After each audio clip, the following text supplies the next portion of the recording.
मोक्षमार्गस्य नेतारं वेत्तारं कर्मभोगितां ज्ञातारं विश्वतत्त्वानां वन्दे तद्गुणलब्धये वन्दे तद्गुणलब्धये। बोली महावीर भगवान की जय। आचार्य उमा स्वामी महाराज की, आचार्य पूज्यपाद स्वामी की जय। आचार्य विद्यासागर जी महाराज की।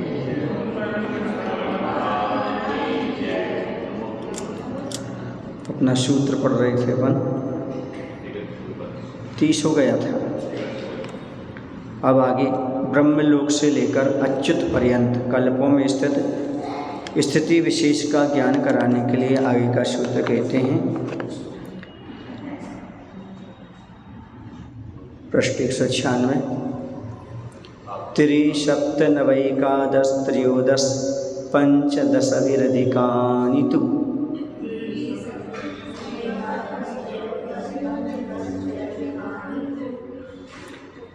ब्रह्मादि स्वर्गों के देवों की आयु त्रिसप्तनवैकादश त्रयोदश पंचदश भी पूर्व सूत्र से 7 सागर में क्रम से 3, 7, 9, 11, 13, 15 सागर से अधिकानि तु अधिक है, तू से अधिक 12वें स्वर तक ले लेना। ये कल अपन शायद पढ़ चुके थे, है ना? हाँ। अब सूत्र नंबर 31 पढ़ना है, 32 पढ़ना है। अब इनके आगे के विमानों में स्थित स्थिति विशेष का ज्ञान कराने के लिए आगे का सूत्र कहते हैं। अर्णाचतारूढ़मेकैकेन नवसु ग्रैवेयकेषु विजयादिषु सर्वार्थसिद्धौ च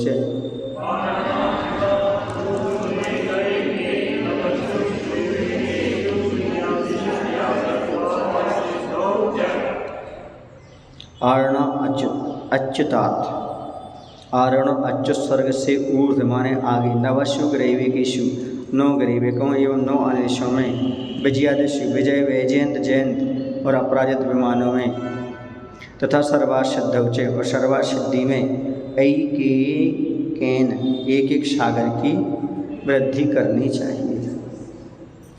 पूर्व सूत्र से अधिक पद की अनुवृत्ति होती, इसलिए यहाँ इस प्रकार संबंध करना चाहिए कि एक एक सावरकम अधिक है। संख्या सूत्र में 9 पद का ग्रहण किस लिए किया? समाधान प्रत्येक ग्रैवियक में एक एक सावरकम अधिक उत्कृष्ट स्थिति है। इस बात का ज्ञान कराने के लिए 9 पद का अलग से ग्रहण किया है। यदि ऐसा ना करते तो सब ग्रैविकों में एक सावरकम अधिक स्थिति ही प्राप्त होती। विजयादिशु में आदि शब्द प्रकारवाची है, जिससे अनुदिशों का ग्रहण हो जाता है। सर्वार्थ सिद्धि में जघन्यायु नहीं है, यह बतलाने के लिए सर्वासिद्धि पद का अलग से ग्रहण किया है। उसमें उत्कृष्ट जघन्य कोई सवाल नहीं उठता, एक ही आयु 33 सागर। इससे यह अर्थ प्राप्त हुआ कि अधोग्रैवियक में से प्रथम 23 सावरकम, द्वितीय में 24 सावरकम और तीसरे में 25 सावरकम उत्कृष्ट स्थिति है। मध्यम ग्रैवियक में से प्रथम में 26 सावरकम, दूसरे में 27 सावरकम, तीसरे में 28 सावरकम उत्कृष्ट स्थिति है। उपरिम ग्रैवियक में से पहले में 29 सावरकम, दूसरे में 30 सावरकम और तीसरे से 31 सावरकम उत्कृष्ट स्थिति है। अनुदिश विमानों में 32 सावरकम उत्कृष्ट स्थिति है। विजयादिक में 33 सावरकम उत्कृष्ट स्थिति है और सर्वासिद्धि में 33 सावरकम की स्थिति है। यहाँ उत्कृष्ट और जघन्य का भेद नहीं है। क्या अर्थ हुआ यहाँ पर? 9 ग्रैविकों में, 9 अनुदिशों में और 5 अनुत्तर देवों की आयु और की यहाँ पर व्याख्यान किया है। तो ग्रैविकों में अधो में क्रम से कितनी है? तीनों में उत्कृष्ट हो जाएगी 23, 24 और 25, जघन हो जाएगी 22, 23 और 24। मध्यम ग्रैविक में क्रमशः उत्कृष्ट आयु है 26, 27, 28 और जघन्य आयु हो जाएगी 25, 26, 27। उपरिम ग्रैविक में क्रमशः 29, 30, 31 और जघन्य में 28, 29 और 30। और 9 अनुदिशों में 32 सागर, जघन्य 31 सागर। 4 अनुत्तरों में उत्कृष्ट आयु जो हो जाएगी 33 सागर जघन्य आयु हो जाएगी 32 सागर, लेकिन सर्वार्थ सिद्धि में 33 सागर ही है। ठीक है ना।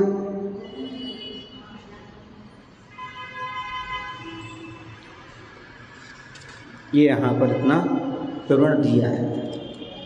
अब इसके आगे चलते हैं, है ना। हो गया ये सर्वार्थ सिद्धि तक हो गया। जिनमें उत्कृष्ट स्थिति कहे आए हैं उनमें जघन्य स्थिति का कथन करने के लिए आगे का शुद्ध कहते हैं। सौधर्म वाली आएगी, है ना, और ईशान वाली आएगी। अब कौन सी आएगी? तो सूत्र नंबर 33 आएगा। तो उसमें क्या आएगा? अपरा पल्योपम मधिकम। सौधर्म और ईशान कल्प में जघन्य स्थिति साधिक एक पल्योपम है। पल्योपम का व्याख्यान कराए हैं। यहाँ अपरा पद से जघन्य स्थिति ली गई है जो साधिक एक पल्योपम है। अब बताया था साधिक का, किसी जीव ने संयम अवस्था में ऊपर के स्वर्गों की आयु बांधी, है ना, 50 संकलित परिणाम हो गए उनके अंदर, और संकलित परिणाम हो गए तो उसके निमित्त से संयम की उन्हें बराबना कर दी, और वर्धमान जो आयु का घात करके अधस्तन स्वर्गों में या भवने देवों में उत्पन्न होता है उसे कहते हैं घातेश। और घातक सम्य दृष्टि को अपने अपने विमानों की आयु से अंतर्मुख कम आधा सागर अधिक आयु मिलती है, और वह मिथ्या दृष्टि हो गया तो उसे उस आयु से पल्ले के संख्या भाग अधिक मिली। समझ गए? सम्य दृष्टि रहा तो घाता इसका तो आधा अंतर्मुहूर्त कम आधा सागर अधिक आयु मिलेगी, और मिथ्या दृष्टि हो गया तो पल्ले के संख्या भाग अधिक मिलेगी। ऐसा उसका अर्थ है। शंका यह जघन्य स्थिति किन की है? समाधान सौधर्म और ईशान कल्प के देवों की। कैसे जाना जाता है? समाधान जो पूर्व देवों की उत्कृष्ट स्थिति है वह आगे देवों की जघन्य स्थिति है। ये आगे कहने वाले हैं। इससे जाना जाता है कि यह सौधर्म और ईशान कल्प के देवों की जघन्य स्थिति है। समझ गए? यहाँ पर सौधर्म ईशान की यहाँ पर बता दी। अब सौधर्म और ईशान कल्प के आगे के देवों की जघन्य स्थिति बताते हैं। जघन्य स्थिति कितनी हो जाएगी इनकी? सौधर्म और ईशान की एक पल्ले से कुछ अधिक, है ना। सौधर्म ईशान कितनी हो जाएगी? एक पल्ले से कुछ अधिक। अब आगे कहते परतः पूर्वानंतरा। अब सौधर्म और ईशान कल्प से आगे के देवों की जघन्य स्थिति का प्रतिपादन करने के सूत्र कहते हैं। आगे पूर्व की उत्कृष्ट स्थिति अनंतर की जघन्य स्थिति है। यहाँ परता पद का अर्थ पद स्थान में लिया गया है तथा द्वितीय विवक्षा रूप अर्थ में आया है। इसी प्रकार पूर्व शब्द को ही विवक्षा अर्थ में द्वितीय किया है। अधिक पद की वहाँ अनुवृत्ति होती है। इसलिए इस प्रकार संबंध करना चाहिए कि सौधर्म और ईशान कल्प में जो साधिक दो सारूपों उत्कृष्ट स्थिति कही है उसमें एक समय मिला देने पर वह सानत कुमार और माहिंद कल्प की जघन्य स्थिति होती है। सानत कुमार और माहिंद में जो साधिक 7 सारूपों उत्कृष्ट स्थिति कही है उनमें एक समय मिला देने पर वह ब्रह्म और ब्रह्मोत्तर में जघन्य स्थिति होती है इत्यादि आप ले लेना। मतलब ये हुआ कि सौधर्म और ईशान में कितनी बताई है उत्कृष्ट स्थिति? 2 सागर से कुछ अधिक बताई है ना। तो वही 2 सागर से कुछ अधिक जघन्य स्थिति सानत कुमार और माहिंद की हो जाएगी। और यहाँ पर सानत कुमार और माहिंद की जो उत्कृष्ट स्थिति 7 सागर से कुछ अधिक बताई है वहाँ ब्रह्म और ब्रह्मोत्तर की जघन्य आयु कितनी हो जाएगी? 7 सागर से कुछ अधिक। यहाँ पर ब्रह्म और ब्रह्मोत्तर की 10 सागर उत्कृष्ट आयु बताई है कुछ अधिक, 10 सागर से कुछ अधिक। तो वह जघन्य आयु किसकी हो जाएगी? 10 सागर से कुछ अधिक लांता और कापिष्ठ की हो जाएगी। अब लांता और कापिष्ठ की उत्कृष्ट स्थिति बताई है 14 सागर से कुछ अधिक। तो ये शुक्र और महाशुक्र की जघन्य आयु हो जाएगी 14 सागर से कुछ अधिक। शुक्र और महाशुक्र की 16 सागर से कुछ अधिक उत्कृष्ट आयु बताई है। तो जघन्य आयु 17 और सहस्रार की हो जाएगी 16 सागर से कुछ अधिक। 17 और सहस्रार की उत्कृष्ट आयु 18 सागर से कुछ अधिक बताई है। तो जघन्य आयु हो जाएगी उनकी 18 सागर। यहाँ पर अधिक नहीं लगेगी। क्यों नहीं लगेगी? क्योंकि घात ऐसे यहाँ पर नहीं है। समझ गए ना? 12 स्वर से आगे, इसलिए मात्र 18 सागर हो जाएगी। और आनत प्राणत की यहाँ पर 20 सागर उत्कृष्ट आयु है तो इसकी 20 सागर जघन्य हो जाएगी आनत और अच्युत की। ठीक है, वहाँ आनत प्राणत की थी 20 सागर अधिक उत्कृष्ट, है ना, 20 सागर थी और इसकी हो गई इसकी जगह न हुई अनाथ की 20 सागर, ऐसा यहाँ पर ले लेना है।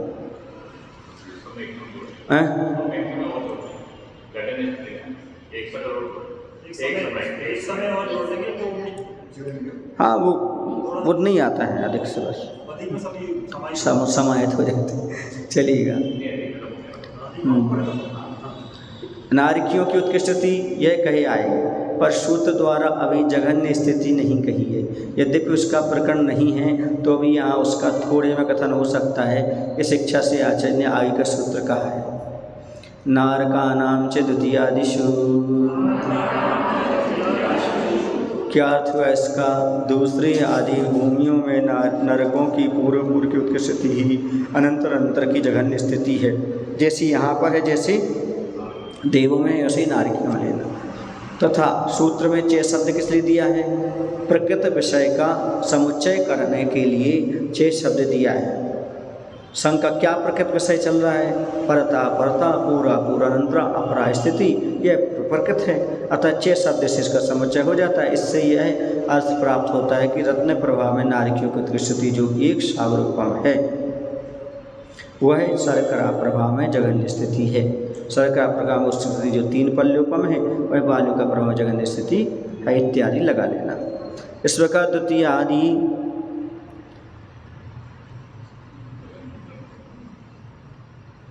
नरकों में जघन्य स्थिति कही। अब प्रथम नरक में जघन्य स्थिति कितनी है? अब यह बतलाने के लिए आई का सूत्र कहते हैं। 10 वर्ष सहस्राणि प्रथमायाम, प्रथम भूमि में 10,000 वर्ष जघन्य स्थिति है। इस सूत्र में अपरा स्थिति इस पद की अनुवृत्ति होती है। तात्पर्य है कि रत्न प्रभा पृथ्वी में 10,000 वर्ष की जघन्य स्थिति है। कितनी है? यही स्वर्गों में है, यही नरकों में और यही देव में। यही नरक गति, देव गति में जघन्य स्थिति। कम से कम कितने? 10,000 वर्ष। चाहे नीचे रहना हो चाहे ऊपर रहना, कम से कम इतना तो रहना ही पड़ेगा। उसी बात को आगे बता रहे हैं। अत भुवनवासी नाम का जघन्य स्थिति अतः आह। अब सुनो तो, भवनेषु च, सुनो, भुवनवासियों में भी 10,000 वर्ष जघन्य स्थिति है। सुन रहे ना? देवगति की बात कर रहे हैं, वो भी देवगति की कहलाते हैं। चलिए सूत्र शंका, सूत्र में 6 शब्द किस लिए दिया है? समाधान, प्रकृत विषय का समुच्चय करने के लिए। इससे ऐसा अर्थ घटित होता है कि भुवनवासियों की जघन्य स्थिति 10,000 वर्ष है। हम सौधर्मेंद्र की नहीं कह रहे थे, हम किसकी कह रहे थे? देवगति की कह रहे थे। हाँ चलिए ना, कल्पों की नहीं कह रहे थे, देवगति। तो व्यंतरों की जघन्य स्थिति कितनी है? अब यह बतलाने के लिए आगे का सूत्र कहते हैं। व्यंतराणाम से, व्यंतरों की 10,000 वर्ष जघन्य स्थिति है। सूत्र में 6 शब्द प्रकृत विषय का समुच्चय कराने के लिए दिया है। इससे ऐसा अर्थ घटित होता है कि व्यंतरों की जघन्य स्थिति 10,000 वर्ष है। अब व्यंतरों की उत्कृष्ट स्थिति कितनी है यह बतलाने के लिए आगे का सूत्र कहते हैं। परापल्योपम अधिकम, और इनकी व्यंतरों की उत्कृष्ट स्थिति साधिक एक सागरोपम, एक पल्योपम है। पर शब्द का अर्थ उत्कृष्ट है। तात्पर्य है कि व्यंतरों की उत्कृष्ट स्थिति साधिक एक पल्योपम है। अब ज्योतिषियों की स्थिति कहनी चाहिए। ज्योतिष का नाम च, सूत्र में 6 शब्द प्रकृति का समुच्चय करने के लिए है। इससे यह अर्थ घटित होता है कि ज्योतिषियों की उत्कृष्ट स्थिति साधिक एक पल्योपम है। ज्योतिषियों की जघन्य स्थिति कितनी है बतलाने के लिए आगे का सूत्र कहते हैं। तदष्ट भागो परा, हाँ, ज्योतिषियों की जघन्य स्थिति उत्कृष्ट स्थिति का 8वां भाग है। इस सूत्र का यह भाव है कि उसका अर्थात पल्योपम का 8वां भाग ज्योतिषी देवों की क्या आ जाएगी? जघन्य स्थिति है। किसका है? पल्योपम का 8वां भाग। विशेष रूप से कही गई लोकांतिक देवों की स्थिति नहीं कही है। अब वह कितनी है लोकांतकों की? लौकांतिका नामष्टौ सागरोपमानि सर्वेषां,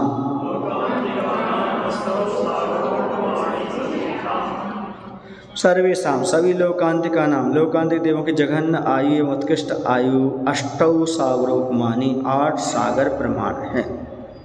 कितने सागर प्रमाण हैं? 8 सागर प्रमाण हैं। इतना यहाँ पर बता दिया।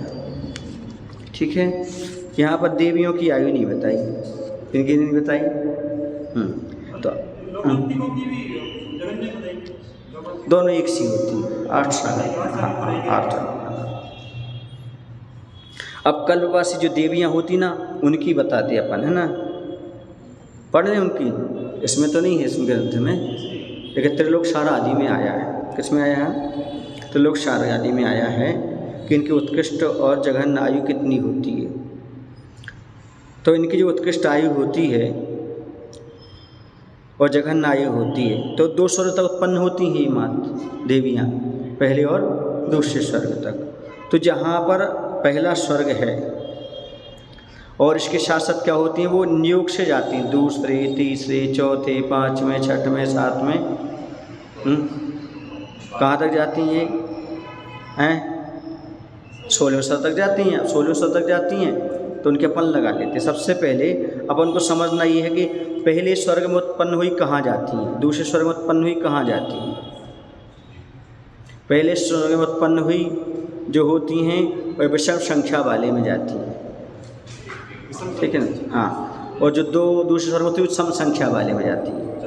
हाँ, ऐसे जाती है। तो सबसे पहले अपन लेते हैं पहले स्वर्ग में उत्कृष्ट आयु कितनी? पहले स्वर्ग में 5 पल्ल होती है। कितनी होती है इनकी? 5 पल्ल होती है। और जघन्य आयु होती है 1 पल्ल से कुछ अधिक देवियों की। किनकी आयु लगा रहे हैं अपनी? देवियों की आयु लगा रहे हैं। तो पहले स्वर्ग में उत्कृष्ट आयु 5 पल्ल है और जघन्य आयु 1 पल्ल से कुछ अधिक है। और दूसरे स्वर्ग की देवियों की आयु 7 पल्ल है, हाँ उत्कृष्ट, और जघन्य उनकी 1 पल्ल से कुछ अधिक। यहाँ पर मत उत्कृष्ट आयु में अंतर है, जघन्य आयु में अंतर नहीं। तीसरे स्वर्ग में उत्कृष्ट आयु 9 पल्ल है। हाँ, जो उत्पन्न होकर के वहाँ गए ना, नियोगी ले गए हो। आयु तो पहले से नियत है, लेकिन उनको फिक्स तो है कहाँ कहाँ जाना है इनको। ऐसा। तो तीसरे स्वर्ग में जो जा रही हैं उन देवी की आयु उत्कृष्ट 9 पल्ल है। अब जो वो आएगी ना जघन्य, तो पहले की उत्कृष्ट यहाँ जघन्य होती जाएगी। तो जैसे तीसरे स्वर्ग की 9 पल्ल है उत्कृष्ट और उसकी दूसरे की 7 पल्ल है, तो इसकी 7 पल्ल जघन्य हो जाएगी तीसरे की, ठीक है ना, तीसरे में उत्पन्न होने वाली देवियों की। अब उत्कृष्ट आयु चौथे स्वर्ग में जो देवियाँ उत्पन्न हो रही उनकी 11 पल्ल है और जघन्य कितनी हो जाएगी? 9 पल्ल। और उत्कृष्ट आयु 5वें स्वर्ग की है 13 पल्ल, जघन्य कितनी हो जाएगी? 11 पल्ल। और 6वें स्वर्ग की है देवियों की आयु 15 पल्ल और जघन्य हो जाएगी 13। और 7वें स्वर्ग की उत्कृष्ट आयु है 17 पल्ल देवियों की और जघन्य कितनी हो जाएगी? 15 पल्ल। और 8वें स्वर्ग की 19 पल्ल है, तो ये हो जाएगी 17 पल्ल। 9वें स्वर्ग की 2 बढ़ाते जाओ 21 और जघन्य कितनी हो जाएगी? 19 पल्ल। वहाँ पर उत्कृष्ट आयु है 10वें स्वर्ग में जाने वाली की देवियों की 23 पल्ल, तो जघन्य हो जाएगी 21 पल्ल। और 11वें स्वर्ग में 25 पल्ल, 11वें 25 पल्ल और जघन्य आयु हो जाएगी 23 पल्ल। उत्कृष्ट है 12वें स्वर्ग की देवियों की 27 पल्ल और जघन्य हो जाएगी 25 पल्ल। 13वें स्वर्ग की अब बढ़ जाएगी 4 हो जाएगी। अब 27 से कितनी हो जाएगी? नहीं, 7 बढ़ जाएगी, 34 पल्ल हो जाएगी। कितनी हो जाएगी? 34 पल्ल हो जाएगी। और जघन्य हो जाएगी 27 पल्ल। जघन्य तो वो उसकी कम वो करते जाओ जो उसकी उत्कृष्ट है। और 14वें स्वर्ग की 41 पल्ल, हाँ हाँ 7 बढ़ गई। अब यहाँ पर उसकी जघन्य आयु होगी 34 पल्ल और 15वें स्वर्ग की 48 पल्ल, 7 बढ़ जाएगी। और जगन्नायु 41 पल्ल, और 16वें स्वर्ग की 55 पल्ल उत्कृष्ट आयु है देवियों की, और जगन हो जाएगी 48 पल्ल। जी कहाँ तक 2-2 बढ़ी हैं? शुरू से लेकर के 2-2 पल्ल बढ़ते गए पहले से लेकर के कहाँ तक? पहले से लेकर के ये 12वें तक चली। 12वें तक जो है ना 2-2 पल्ल बढ़ी, फिर 12वें के बाद 7-7 पल्ल बढ़ गई। ठीक है ना। शुरू कहाँ से हुई थी? 5 से हैं। हाँ 12वां स्वर्ग क्या है? सहस्रा, हाँ शतायुगल, ऐसा वहाँ तक क्या है? 2-2 बढ़ी, 2-2 पल्ले बढ़ी। फिर उसके बाद 13वें 14वें 15वें 16वें में 7-7 की वृद्धि हो गई, ऐसा। और 5 से शुरू हुई तो समझ लेना 5 पल्ल, 7 पल्ल, 9 पल्ल, 13 पल्ल, 11 पल्ल, 13 पल्ल, 15, 17, 19, 21, 23, 25, 27 तक ही बढ़ेगी। 12वें तक कितनी बढ़ेगी? 2-2 बढ़ेगी। फिर उसके बाद 13 7 और जोड़ दो तो कितने हो जाएगी? 34, 41, 48, 55। ठीक है। और जघन्य बाद वाले की पहले की उत्कृष्ट, उसके बाद ये जघन्य हो जाएगी, ऐसा आया। ठीक है ना। कल्पवासी देवों की उत्कृष्ट आयु आदि आ गई हैं।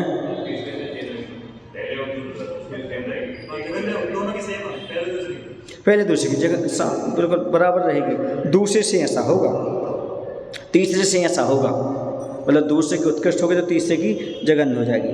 बाकी जो पहले और दूसरे स्वर्ग की देवियों की है उनकी जगन आयु तो 1 पल से कुछ अधिक रहेगी। ठीक है। ये पूरा का पूरा यहाँ पर आ गया।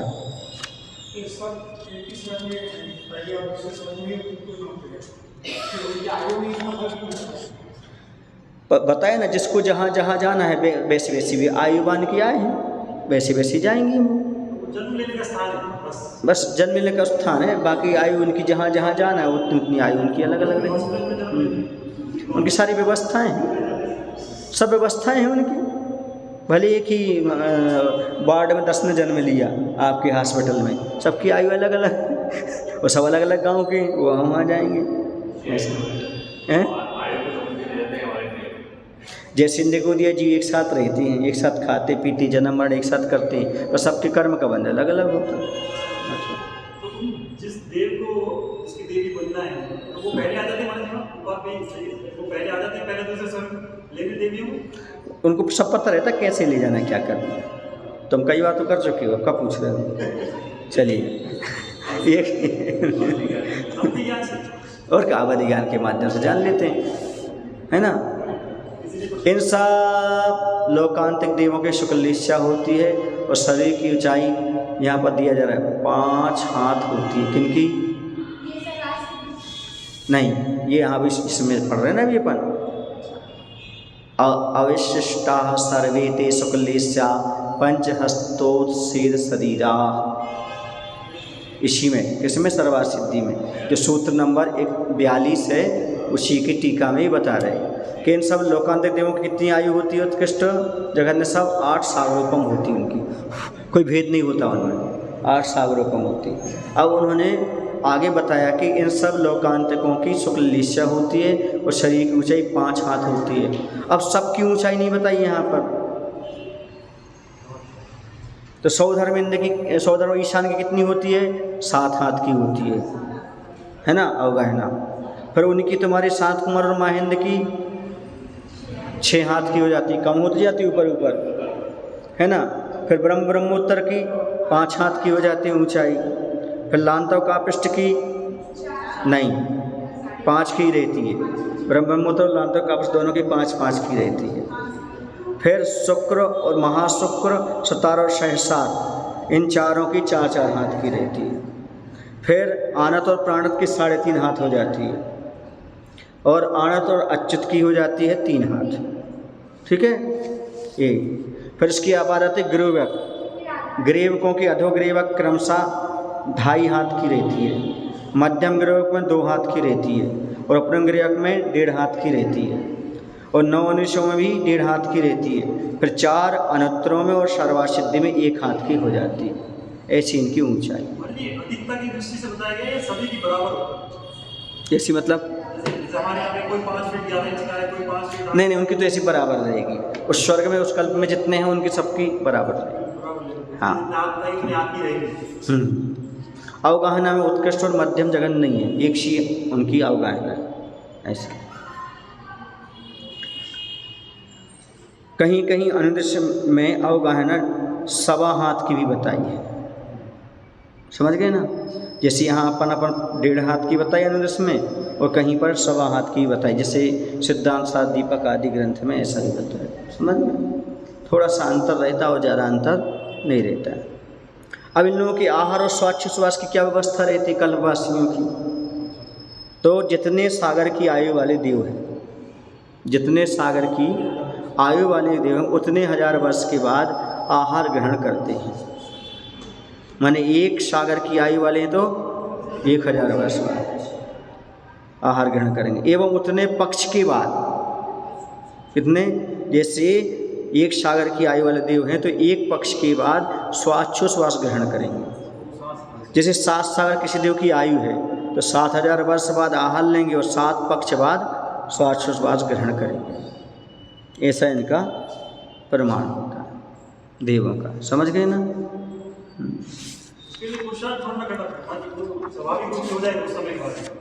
उनके यहाँ सब चीज़ें स्वाभाविक तो होती हैं। बिल्कुल बिल्कुल बिल्कुल बिल्कुल।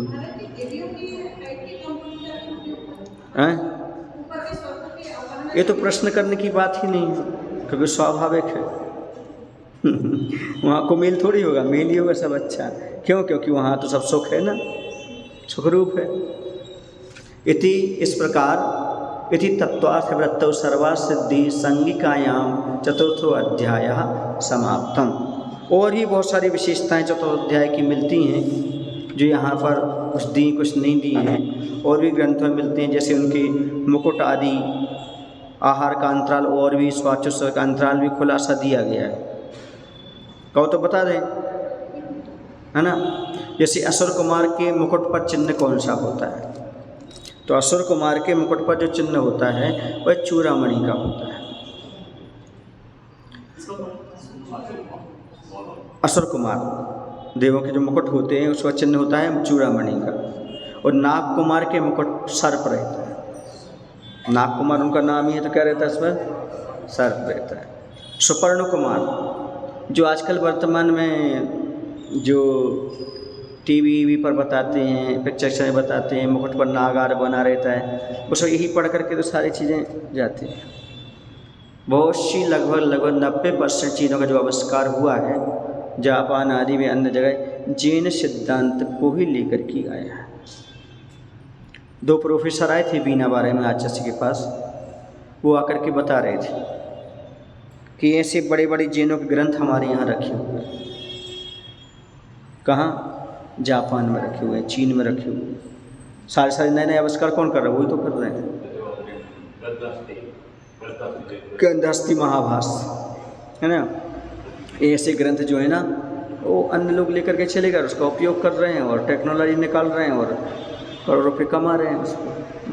आत्मकल्याण नहीं कर पा रहे हैं क्योंकि मात्र वो तो अपना काम निकाल रहे हैं, ऐसा कर रहे हैं। तो ये सारी चीज़ जो आजकल बन रही हैं, ये सब विमान बनना, ये सब विद्यार्थियों को देख करके समझ करके ये सब चीज़ें चल रही हैं। सुपर्ण कुमार के गरुण मुकुट पर चिन्ह किसका रहता है? गरुण का। दीप कुमार के मुकुट पर हाथी का चिन्ह रहता है। उदति कुमार के मुकुट पर चिन्ह मगर का रहता है। स्मृत कुमार के मुकुट पर चिन्ह स्वस्तिक का रहता है। विद्युत कुमार के मुकुट पर चिन्ह वज्र का रहता है। दिक कुमार के मुकुट पर चिन्ह जो होता है वह सिंह का रहता है। और अग्नि कुमार के मुकुट पर चिन्ह कलश का रहता है। और वायु कुमार के मुकुट पर चिन्ह तुरंग का रहता है। तुरंग माने घोड़ा, घोड़ा घोड़ा, समझ गए ना। अश्व कह लो, घोड़ा कह लो, ऐसा। जैसे अपन पढ़ कर के है ना वानरवंशी, उनकी मुकुट पर चिन्ह बानर का था तो वानरवंशी हो गए। कैसे हो गए वो स्वयं बानर जैसे नहीं थे, लेकिन वानरवंशी कैसे हो गए? क्योंकि उनके मुकुट पर वो चिन्ह था। ऐसा ये राक्षस वंशी कैसे हुए रावण वगैरह, इनके कुल में राक्षस नाम के राजा हुए। उन राजाओं से वो इस प्रकार के हुए, ना कि वो राक्षस जैसे थे। ये बानर जैसे भी नहीं थे, वो राक्षस वैसे नहीं थे। उनकी ऐसी परंपरा चल गई, लोगों ने उनको बानर बना दिया, उनको राक्षस बना दिया।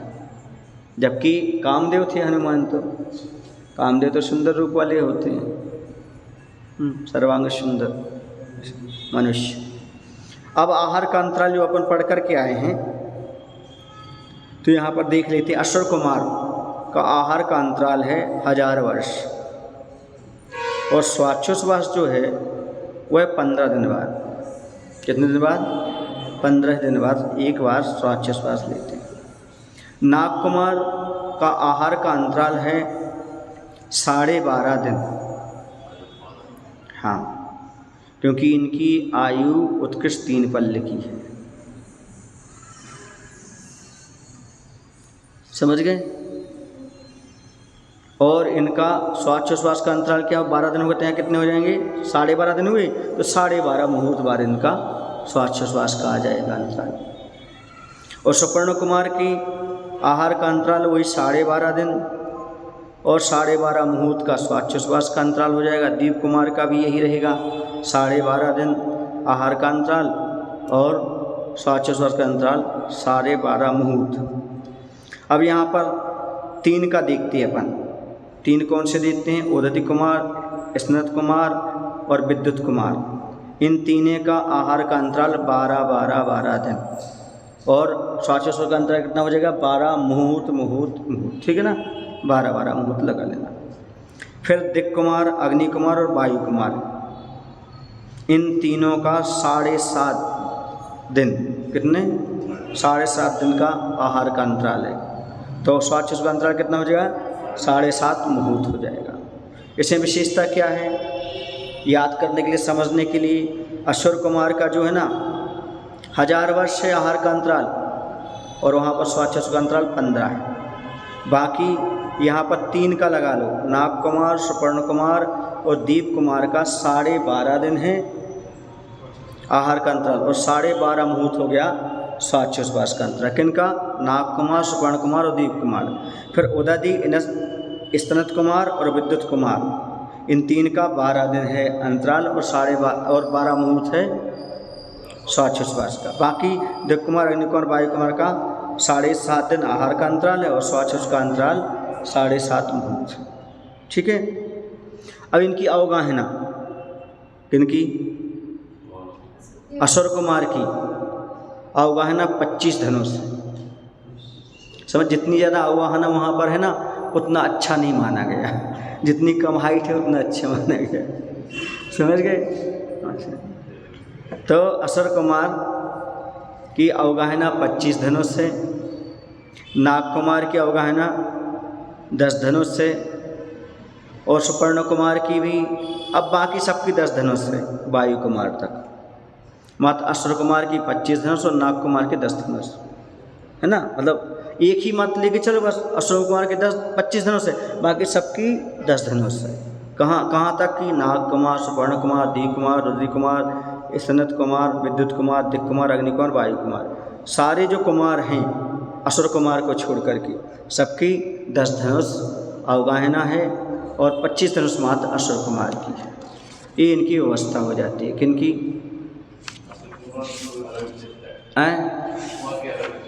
अलग विशेषता है। हाँ, कुछ ना कुछ तो अलग विशेषता रहेगी।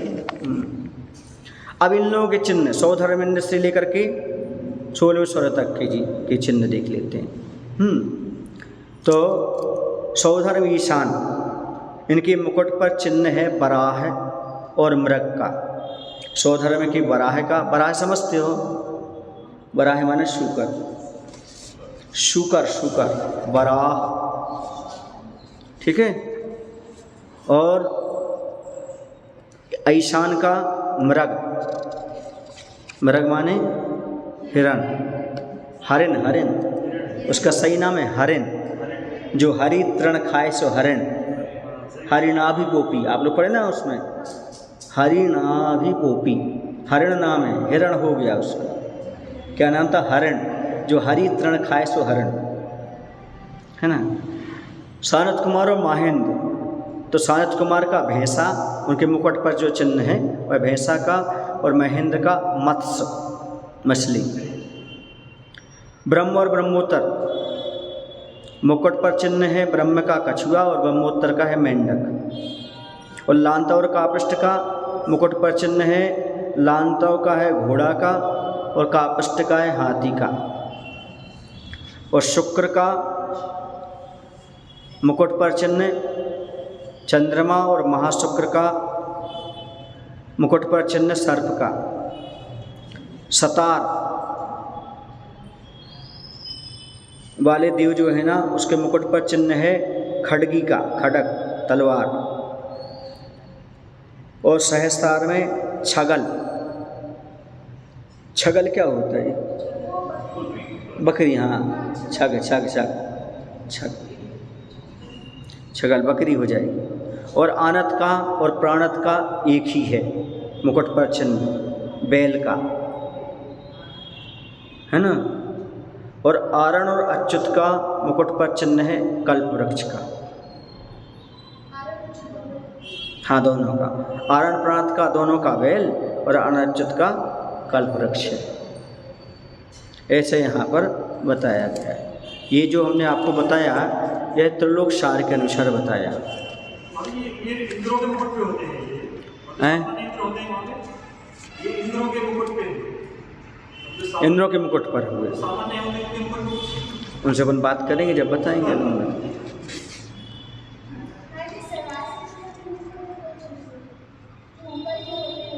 हाँ, 16 स्वर तक की यहाँ व्यवस्था बताई, उसके आगे होते कि नहीं होते नहीं बताया। लोकांतिक देवों की लेस्या कौन सी होती है? तो उन्होंने कहा शुक्ल लेस्या होती है, क्योंकि हमेशा द्वादश संघ का पाठ 12 भावना का चिंतन करते रहते हैं। समझ गए? ऊर्ध्वलोक कितने राज्यों में हैं और वहाँ क्या क्या है? तो मध्यलोक के सुमेरु पर्वत की चूलिका से एक वाल की मोटाई प्रमाण स्थान के बाद ऋजु विमान नाम का वहाँ पर स्वर्ग प्रारंभ हो जाते हैं। और चित्ता पृथ्वी से 1.5 राज्यों में सौधर्म ईशान स्वर्ग आमने सामने है, ठीक है ना, युगल हैं दोनों। और 1.5 राज्यों में सानत कुमार और महेंद्र स्वर्ग हैं, उसके दूसरों के दोनों के 1.5 राज्यों का है। फिर उसके बाद आधा राज्यों में ब्रह्म ब्रह्मोत्तर स्वर्ग हैं। कितने में? आधा राज्यों में। फिर आधा राज्यों में लांतव कापृष्ठ स्वर्ग हैं, और आधा राज्यों में शुक्र और महाशुक्र स्वर्ग हैं। फिर आधा राज्य में सतार और सहसा स्वर्ग हैं। फिर आधा राज्य में आनत और प्राणस स्वर्ग हैं। फिर आधा राज्यों में आनत अच्युत स्वर्ग हैं। ये सभी स्वर्ग आमने सामने हैं। इस प्रकार 6 राज्यों में 16 स्वर्ग हैं। कितने राज्यों में?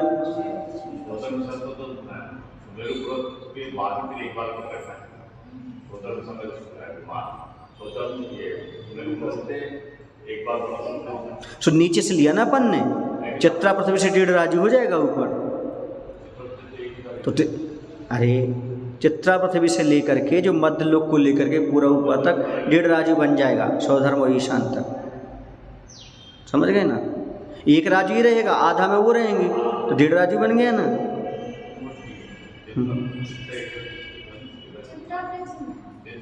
हाँ,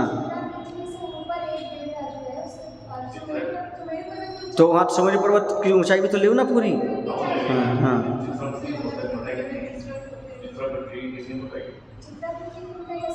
अस्सी 80,000।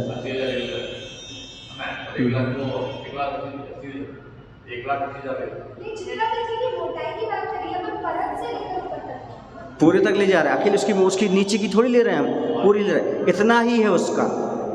अब बाद में आप देख लेना ग्रंथों में, उसकी जो होगी इतनी ही आएगी। चलिएगा, अब इसके बाद ये कितने 6 राज्यों में 16 स्वर्ग हो गए, तथा 16 स्वर्गों के ऊपर एक राज्यों में 9 गिरिव्यक हैं, तीनों 9 अनुदर्श, 5 अत्तर विमान, सिद्धिशला एवं सिद्धालय हैं एक राज्य में। ये सब ठीक है ना। 9वें गिरिव्यक आ गया, 9 अनुदर्श हो गया, 5 अत्तर विमान, सिद्धिशला एवं सिद्धालय है। इस प्रकार 7 राज्यों में ऊर्ध्वलोक एवं 7 राज्यों में अधोलोक है। अपनी तो कहीं गिनती नहीं है। इस तरह लोक की ऊंचाई कुल 14 राज्य है। ठीक है। अब सुमेरु पर्वत अर्थात मध्य लोक की ऊंचाई ऊर्ध्वलोक में गर्भित हो जाती है। किस में हो जाती है? ऊर्ध्वलोक में ही अपन गर्भित हो जाती है। सिद्धालय कहाँ है? तो सर्वा सिद्धि विमान की ध्वज दंड से 12 योजन जाकर के कहाँ लोग वहाँ लगाने लगते हैं। कुछ लोग कहने लगते महाराज जी ये तो जो है ना स्वर्ग से तो बिल्कुल एक बाल का अंतर नहीं, सुमेरु पर्वत की चूलिका से ही एक बाल का अंतर स्वर्ग का। और स्वर्ग से जो सिद्धस्थल है उसका नहीं है, उसका तो सर्वा सिद्धि विमान के ध्वज दंड से 12 योजन ऊपर जा कर के है।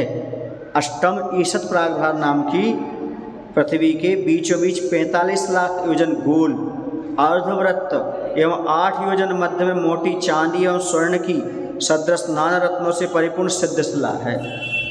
ये 8 योजन है मध्य में मोटी। और कैसी है ये? बीचों बीच कितनी है वह? 45 लाख तो योजन गोल है, हाँ, और 8 योजन मध्य में मोटी चांदी और स्वर्ण के सदृश और नाना रत्नों से परिपूर्ण सिद्धशिला है, जो आगे आगे क्रमशः कम होती हुई अंत में 1 अंगुल प्रमाण रह जाती है। वह उत्तान छत्र के समान है। उत्तान छत्र ऐसा, ऐसी नहीं सिद्धशिला, ऐसी सिद्धशिला है। समझ गए ना कैसी सिद्धशिला? ऐसी सिद्धशिला है। ईशत प्रागभार नामक अष्टम पृथ्वी की चौड़ाई पूर्व पश्चिम 1 राजू, लंबाई उत्तर दक्षिण 7 राजू और मोटाई 8 योजन प्रमाण है। किसकी? अष्टम पृथ्वी की। इस पृथ्वी के ऊपर 3 वातवलय हैं, ये तो आपको व्यतीत ही होगा, जो 4000 धनुष, 2000 धनुष और 1575 धनुष मोटी। अंतिम वातवलय के ऊपरी भाग में 525 धनुष की उत्कृष्ट अवगाहना को आदि लेकर 3.5 हाथ के अवनाना तक के सिद्ध परमेष्टि विराजमान रहते हैं। समझ गए ना? ऊर्ध्वलोक में कितने पटल हैं? ऊर्ध्वलोक में 63 पटल हैं। 63। तीर्थंकरों के वस्त्र कहाँ से आते हैं? आपको पता है, सौधर ईशान स्वर्गों में स्थित जो मानस्तंभ हैं उनके ऊपर स्थापित पिटारी में से भरत और ऐरावत क्षेत्र के तीर्थंकरों के वस्त्राभूषण आते हैं। और शानत कुमार मायन स्वर्गों में स्थित मानस्तंभ के ऊपर स्थापित पिटारी में से पूर्व और अपर विदेह के क्षेत्रों के तीर्थंकरों के वस्त्राभूषण आते हैं। ठीक है ना? देवियाँ कौन से स्वर्ग तक उत्पन्न होती हैं? अभी बता चुके हम हैं। दूसरे स्वर्ग तक उत्पन्न होती हैं, पहले दूसरे नहीं, दूसरे स्वर्ग तक। क्योंकि भवनवासी बेंतर जोशी कहाँ जाएंगी? वो कल्पवासियों की व्यवस्था है, वहाँ भी रहती हैं। एवं उन स्वर्गों में उत्पन्न हुई देवियों को उनके नियोगी देव देवियों के चिन्ह और जो प्रश्न उठा रहे थे ना, अवधि ज्ञान से जानकर अपनी अपनी देवियों को अपने अपने स्वर्ग में ले जाते हैं।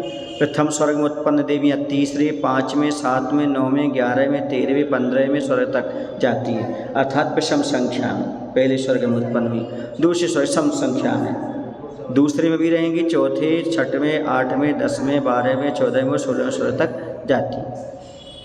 समझ गए? अब यहाँ पर एक विशेष और बात बताई थी उन्होंने, 16 स्वर्गों में कितने इंद्र होते हैं? स्वर्ग तो 16 होते हैं, पर इंद्र कितने होते हैं? 12 होते हैं। 12 इंद्र होते हैं। कितने होते हैं? तो वो कैसे होते हैं? तो सौधर ईशान कल्प में सौधर में इंद्र और ईशान इंद्र, ठीक है ना?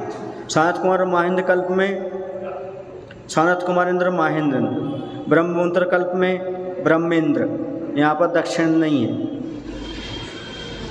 और लांतव कापृष्ठ में लांतव इंद्र, और शुक्र महाशुक्र में शुक्र इंद्र, सतार सहसात कल्प में सतार इंद्र।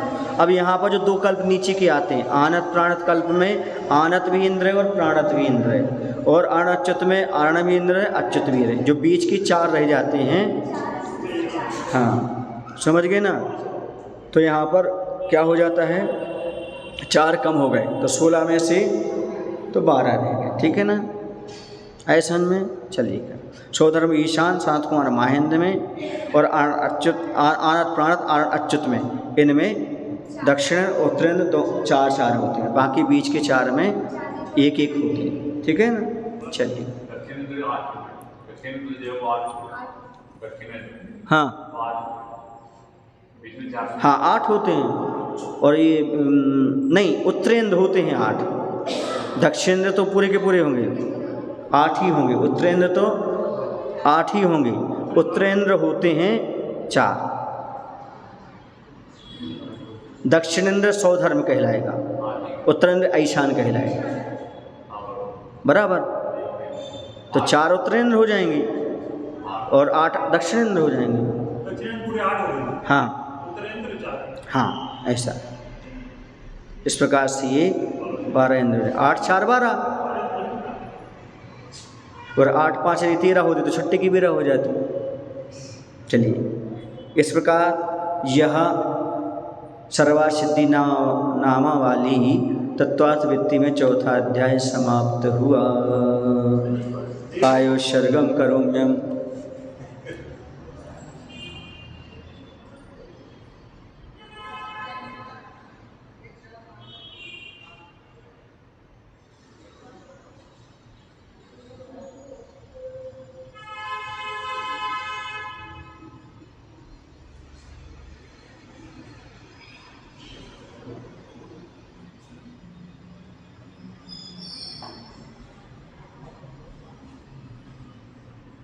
बोलो महाराज भगवान की जय, श्री विद्यासागर जी महाराज की जय।